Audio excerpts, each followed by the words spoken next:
Zealand, I feel like a lot of people were very creative. I was in a city, so there was a lot of street art everywhere. I think that people kind of woke up late and did their work on their own time. I would say that the lifestyle there was pretty routine. People would go to like the market every Sunday. There was like a broad outline of when things were going to happen, but there was also space for flexibility. People didn't have a really routine. It seemed like people kind of did whatever they wanted to do based on the day. In Hanoi, Vietnam, and Ho Chi Minh City, it was very routine-based. People would go to the markets at the same time. They normally ate out at the same places that they would eat out during lunch breaks. You would normally see the same sorts of people. I felt like there was a lot of improvisation in how people just kind of approach their everyday life.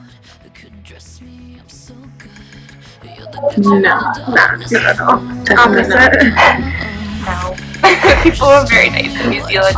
Yeah, I would say so. Especially being an American, they would often like notice that you were American, so they would like treat you a little bit like colder. No, they were not cold. In the big city, sometimes yes, people can seem to be cold and aloof.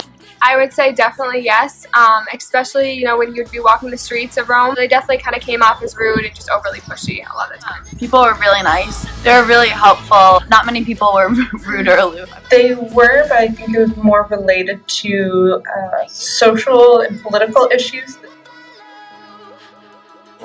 I think are reserved when it comes to strangers. I would say forward, actually. They were not afraid to speak their minds at all, which was sometimes overwhelming, but I appreciated it there. I really kind of felt like no one really had to be reserved. Yeah, I think that they were mostly forward. Some people were pretty reserved. They were forward. People were definitely more forward. They were definitely in your face. They would come up to you. They would sometimes like touch your hand, give you a kiss. Yeah. People were really forward. When they would want to say something to you, they would just go for it. Like they'd just come up and take pictures with you. Very much forward. Yes, I would say so. I never felt unsafe there at all.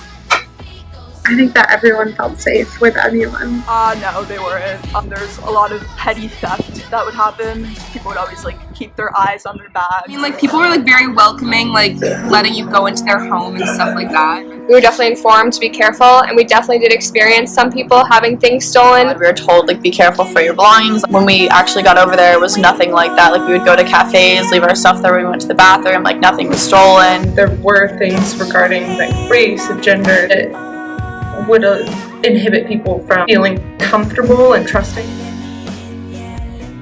So they were very happy to help you, to help figure out where you were going. Normally they're very, very helpful. But they were pretty selfless people. Yeah. Like, especially the adults will do anything to help you. Not particularly. I mean, if you asked someone for help, they would help you, but people wouldn't like approach you. People usually stop and help other people out. Vietnam, they were very helpful. Like, if you were lost, you need directions somewhere, they would take you. People would give us like motorbike rides for free. No. Yes, that country is they like to be leisurely, but they also have a way of getting things done. No, not at all. The Irish lifestyle and culture is just so relaxed. Not particularly. They have like a giant like siesta in the middle of the day, so like that slowed down like productivity a bit.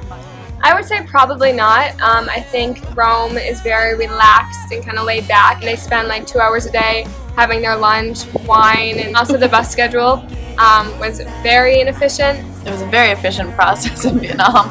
Like all the buses ran at the same time, like very predictable, messy, but like still very efficient. The women there are very powerful, and the men are also very powerful. There's more of a balance. They still have a lot of traditional gender roles where the women are supposed to be more into household work. I think that it's like pretty equal in terms of what they do, and women are certainly expected to like take on like roles in the household. I'd say political perspectives are very conservative. Sometimes felt discriminating towards women. Yeah, there's definitely sexism, so it's like a very like masculine society. Oh, very, very strict gender roles. Very traditional. Maybe for some of the lower status jobs, we're more heavily women populated. The women are mostly the people who sold the food on the street. Teachers were women as well. The men were in like inside jobs, working as like businessmen. They have a very hyper masculine culture, and rape is a huge social problem. The younger generation did have very, very big respect for the older generation. I think that like the older people is always kind of looking out for the younger people. I don't think there's ever any like real disrespect. The younger people definitely had respect for the older people. The young people are very, very respectful to like their the older generations. They valued them and they respected them and pretty adherent to roles. But is to value your elders and respect them, so that was a huge part of the culture. There was very much a culture of respect for elders. Everybody loves rugby, they're obsessed with it. Also, the culture there is very, very social, so they love going out at night. They drank all the time. It's just very social. Like people like to be with other people. And Mendoza is located by like mountains, so a lot of people would go hiking or go like to the lake. Probably eating and dining. You would see people having 3-hour lunches, and we were in a city, so you would see lots of people walking. People were definitely very fit, but you didn't see a lot of physical activities. And additionally, a lot of shopping and going to clubs and dancing. That was like a huge part of the culture, was like going out for coffee, like creating relationships through that. And then people would do Tai Chi and yoga in the parks. Around the age of 16 is when they start going out to clubs. It's a lot about the dancing, the celebration of yourself and your community. Hope when you take that jump, you don't feel the fall. Hope when the water rises, you built a wall. Hope when the crowd screams out,